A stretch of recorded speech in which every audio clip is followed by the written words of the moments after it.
Jangan lupa untuk subscribe YouTube channel Metro TV News dan nyalakan notifikasinya. Didukung oleh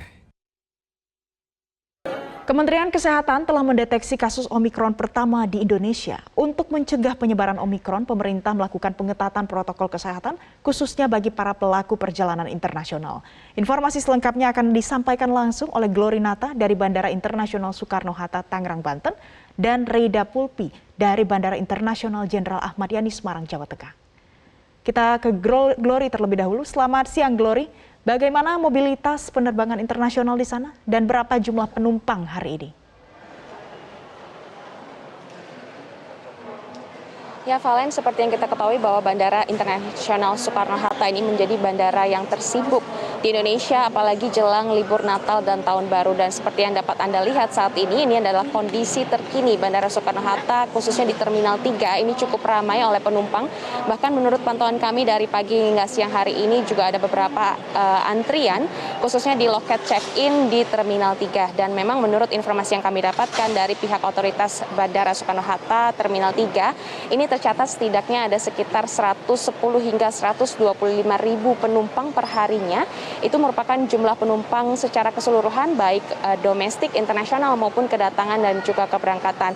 Dan memang menurut data tersebut, angka ini naik 2 kali lipat jika dibandingkan dengan bulan sebelumnya, yakni bulan November yang jumlah penumpangnya ini hanya berkisar sekitar 60 sampai 70 ribu orang per hari.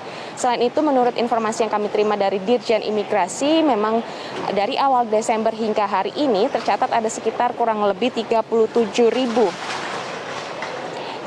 ribu warga negara Indonesia yang melakukan perjalanan ke luar negeri. Kemudian ada sekitar 40 ribu sekian warga negara Indonesia yang masuk ke wilayah Indonesia setelah melakukan perjalanan internasional. Dan jika dijumlah dari kedua data tersebut, total ada sekitar 70.771 warga negara Indonesia yang saat ini masih terus melakukan perjalanan internasional di tengah penyebaran Omikron. Selain itu, untuk data pergerakan warga negara asing, ada sekitar belasan ribu warga negara asing yang masuk ataupun keluar wilayah Indonesia, dan biasanya kebanyakan dari China, kemudian Korea Selatan, Rusia, India, bahkan Jepang.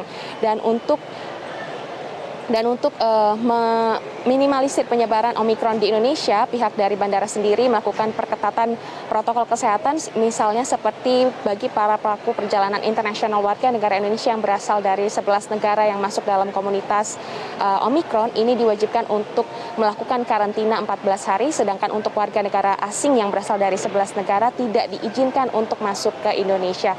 Dan saat ini meskipun ditemukan ada 3 varian kasus probable Omikron dari warga negara asing asal Tiongkok, namun nampaknya pemerintah Indonesia belum menutup penerbangan dari dan ke negara Cina. Valen. Glory, apa saja kemudian langkah antisipasi yang dilakukan pihak bandara untuk mencegah penyebaran Omikron saat ini? Ya, Valen, ada beberapa langkah antisipasi dari pihak bandara. Salah satunya adalah menambah pintu masuk kedatangan internasional. Kalau tadinya ini hanya dipusatkan di Terminal 3, saat ini di Terminal 2F sudah dibuka bagi kedatangan internasional agar lebih cepat lagi untuk proses mengurusi dokumen-dokumen. Selain itu juga dari pihak bandara ini menambah titik-titik checkpoint pemeriksaan imigrasi, dan juga dari pihak pemerintah pusat saat ini tengah meningkatkan adanya genome sequencing, dan dari pihak bandara juga sudah mensiagakan sekitar 5.000 personil keamanan khususnya menyambut libur Natal dan Tahun Baru. Nah, untuk itu melihat saat ini fenomena yang terjadi di Indonesia sudah ada ditemukannya kasus Omikron, pihak dari pemerintah pusat menghimbau agar masyarakat dapat menunda sementara perjalanan ke luar negeri, meskipun saat ini pemerintah pusat belum ada melarang perjalanan ke luar negeri. Valen. Baik, terima kasih Glory. Dari Glory Nata kita beralih ke rekan Reida Pulpi. Pulpi, bagaimana suasana di Bandara Internasional Jenderal Ahmad Yani, Semarang memasuki fase libur Natal dan Tahun Baru? Ya, Valen, memasuki fase libur Natal dan Tahun Baru, suasana di Bandara Internasional Jenderal Ahmad Yani Semarang ini lebih ramai jika kita bandingkan dengan bulan November. Dan memang sejak 2 minggu pertama bulan Desember 2021 ini penumpang sudah mengalami kenaikan sekitar 33% jika kita bandingkan dengan bulan November, atau ini berjumlah 57.300 25 penumpang dan 571 pesawat ini selama 2 minggu pertama di bulan Desember. Dan hari ini sendiri ada 28 penerbangan yang melalui Bandara Ahmad Yani, yaitu 14 keberangkatan dan juga 14 kedatangan. Namun memang belum dapat dipastikan apakah penumpang-penumpang ini merupakan penumpang yang melakukan perjalanan karena libur Natal dan Tahun Baru atau sekedar penumpang reguler atau penumpang dengan keperluan bisnis saja. Karena jika kita lihat dari data harian, ini data hariannya penumpang berkisar di angka 3.000 hingga 4.000 per harinya, belum ada kenaikan yang cukup signifikan. Dan mungkin untuk kenaikan ini sendiri berdasarkan informasi yang kami peroleh dari pihak bandara bisa dilihat sekitar tanggal 23 Desember mendatang. Valen. Kulpi, kemudian apa tindakan preventif yang diambil oleh pihak bandara untuk mencegah penularan COVID-19 khususnya Omikron? Ya, untuk Bandara Ahmad Yani sendiri memang tidak ada penerbangan internasional semenjak pandemi COVID-19. Namun tetap dari Bandara Ahmad Yani sendiri ini sudah melakukan atau sudah mendirikan posko pengendalian. Ini bertujuan untuk menjaga kesehatan juga, kemudian juga untuk menjaga keamanan serta memantau trafik dari penumpang sendiri selama libur Natal dan Tahun Baru yang sudah mulai berdiri mulai kemarin tanggal 17 Desember hingga tanggal 4 Januari mendatang.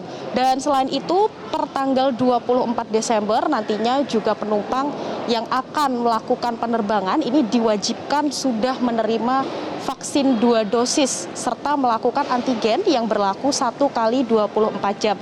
Sedangkan bagi anak-anak wajib melakukan PCR yang berlaku selama 1 kali 24 jam. Sedangkan bagi calon penumpang yang belum melengkapi dosis vaksin ini belum bisa melakukan penerbangan mulai tanggal 24 hingga tanggal 2 Januari 2022 mendatang. Valen. Baik, terima kasih Reida Pulpi untuk informasi Anda langsung dari Semarang, Jawa Tengah, dan sebelumnya ada rekan Glorinata dari Tangerang, Banten. Selamat kembali bertugas, teman-teman. Pemirsa, meskipun situasi pandemi makin membaik, disiplin memakai masker harus tetap dijaga, walau sudah 2 kali vaksin. Terlebih lagi jelang Natal dan Tahun Baru, masyarakat juga diimbau untuk membatasi kegiatan untuk mencegah lonjakan kasus. Ingat, tetap waspada, COVID-19 masih ada, salam sehat. Didukung oleh